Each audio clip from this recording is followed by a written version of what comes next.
Vamos a hablar de un tema que creíamos que hasta ahora no tenía que pagar ningún tipo de impuesto, porque todo lo que está en la nube, todo lo que está en internet, son transacciones por las que uno no tiene que abonar nada. Pero, Rafael, ¿cuál es la noticia ahora? Bueno, la noticia es que desde hace unos meses esto empezó a cambiar y la AFIP ahora lo que hizo fue oficializar un régimen de retenciones de impuestos para las operaciones con billeteras virtuales. Antes de que todos abramos los ojos así de grandes, vamos a poner un poquito de contexto a esto. A mitad de año, AFIP obligó a las plataformas que hacen estas billeteras virtuales, ¿sí? a ser agentes de retención, o sea, a retener a cuentas de impuestos una parte de cada operación que se hace, sobre todo lo que tiene que ver con compra de servicios, con compra de bienes y servicios. O sea, una persona o una empresa que vende y cobra a través de una billetera virtual, bueno, tiene que pagar impuestos, así como los pagaría si vendiera en un local, o hiciera una operación con una tarjeta de crédito o tarjeta de débito. Había como una inequidad ahí. ¿Por qué? Si vos canalizabas la transacción por la billetera virtual, no pagabas. Claro, no siempre era más barato. Impuesto, o sea, pagabas todo junto después. Y si lo hacías por tarjeta de crédito o débito, te retenían una parte a cuenta de IVA y de ganancias. Esto empezó a cambiar, como te decía, a mitad de año. Sí. Primero con las grandes empresas. El 29 de octubre, 2 días después de las elecciones, llegó una nueva resolución general de la AFIP que dice básicamente que los responsables inscriptos, o sea, los autónomos, que efectúen este tipo de operaciones, o sea, que vendan bienes y servicios y cobran a través de billeteras virtuales, les iban a empezar a retener una porción del impuesto. Y quedaba medio en una nebulosa qué pasaba con las personas que no pagaban impuestos, o sea, no estaban inscritas como contribuyentes, pero realizan las transacciones, claro. Bueno, esto se terminó de aclarar en estos últimos días. Básicamente lo que dice AFIP es que aquellas personas que sean responsables inscriptos, o sea, autónomos, paguen IVA y ganancias, las plataformas les van a retener por cada operación que hagan, por cada venta que efectúen y cobren vía billetera virtual. ¿Y eso explicó? No, a los que están inscritos les retienen un porcentaje más chiquito, 0,5% de IVA y 0,5% de ganancias por cada operación. ¿Qué ocurre con quienes no están inscriptos? Bueno, la retención es bastante mayor. 10,5% a cuenta de IVA y 2% a cuenta del impuesto a las ganancias. Lo que quedaba en un limbo es, bueno, ¿cómo definís que esta persona que no está inscripta está realizando una transacción habitual? Lo que decía la norma es, bueno, tiene que ser operaciones habituales. O sea, si vos querés vender por la plataforma digital, no sé, tu heladera usada o tu mesa usada o tu auto, algo que suele pasar. Ahí no pasa nada. Ahí no pasa nada. Uy, pero qué palabra vidriosa habitual. Bueno, y esto es lo que se terminó de definir con la normativa actual. ¿Qué es habitual? La AFIP lo define de esta manera: 10 operaciones por mes y entre todas tiene que sumar 50.000 pesos o más. Ok. Con lo cual, cuando registrás más de 10 ventas en un mes y entre todas suman 50.000 pesos... Quiere decir que te estás dedicando a hacer transacciones comerciales. Presume que lo estás usando para... Estas dos variables van juntas. Van juntas. Tiene que ser una más la otra. O sea, 10 operaciones y entre todas 50.000 pesos. Si vos haces una operación por 51.000 pesos no corre.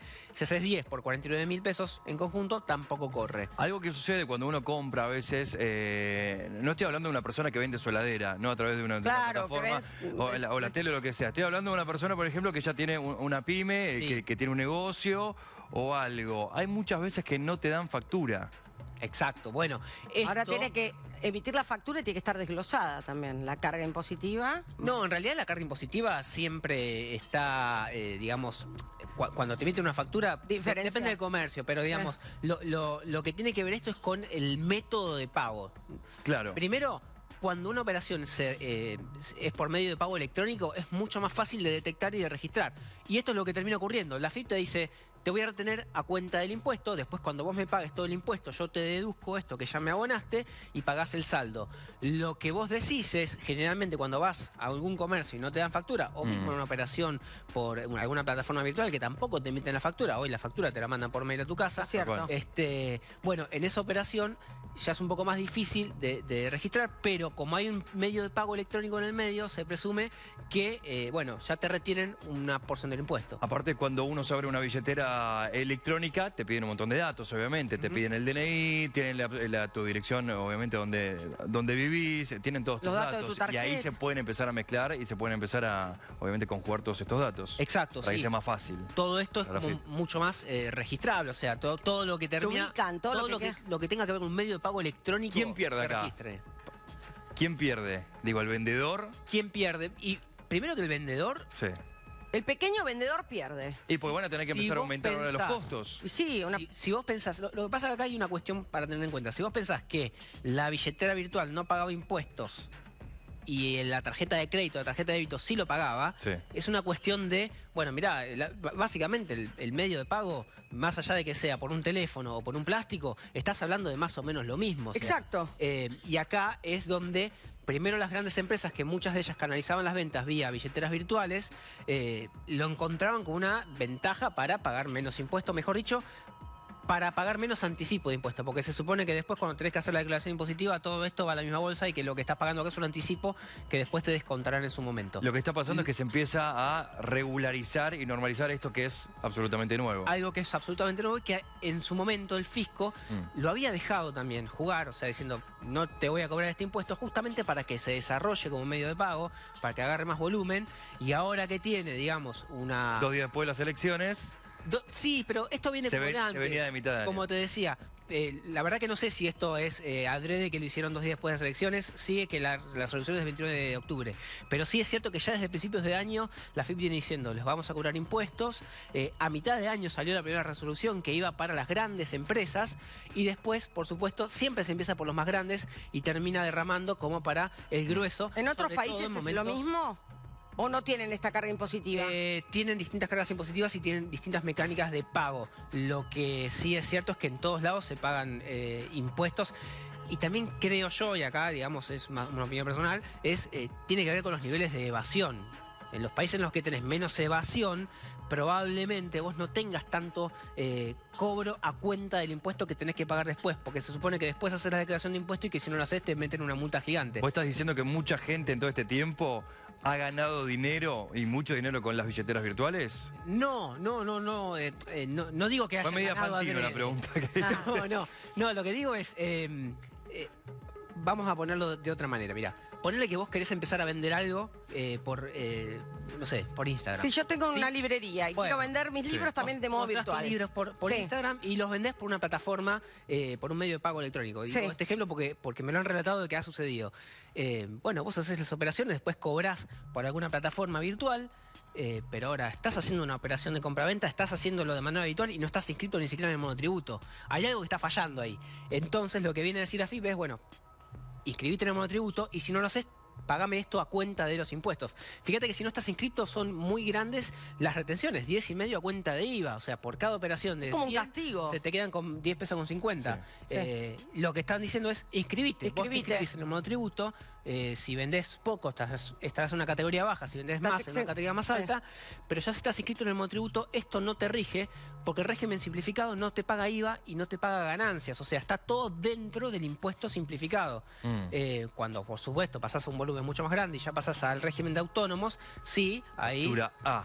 Factura A, la famosa factura. El contador amigo que te hace la declaración de IVA y de ganancias, y ya pasás al otro régimen bastante más engorroso que el simplificado, el monotributo.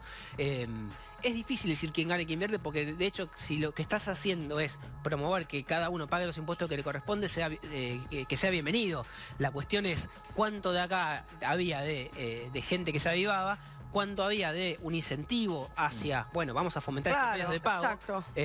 Y después cuánto hay de salir a lo que se dice comúnmente cazar en el zoológico. Bueno, en este caso la verdad es que también es lógico que si vos sos un comercio, que tenés una puerta hacia la calle y pagás cobrás con tarjeta de crédito, tarjeta de débito, pagás un montón de impuestos que las billeteras virtuales hasta hoy no pagaban en cuanto a retenciones. ¿Sí? Como insisto, después cuando hacías la declaración jurada tenías que decir, bueno, vendí tanto, por lo tanto me corresponde tanto de IVA y tanto de ganancias, pero no como retención previa, digamos. Hay una proliferación de billeteras virtuales, está buenísimo, digo, porque mucha gente que no estaba bancarizada ha podido acceder a diferentes sistemas, hasta incluso plásticos, tarjetas pago electrónico, totalmente. Está buenísimo, pero también en algún momento había que regularizarlo. El tema es que estos números Este 10% es. 10.5. Pero bueno, lo que están pidiendo, por favor, es que todo el mundo... Que se escriban y va a tener un 1%. De nuevo, si vos estás en el monotributo, este 10,5% no lo pagás. Claro.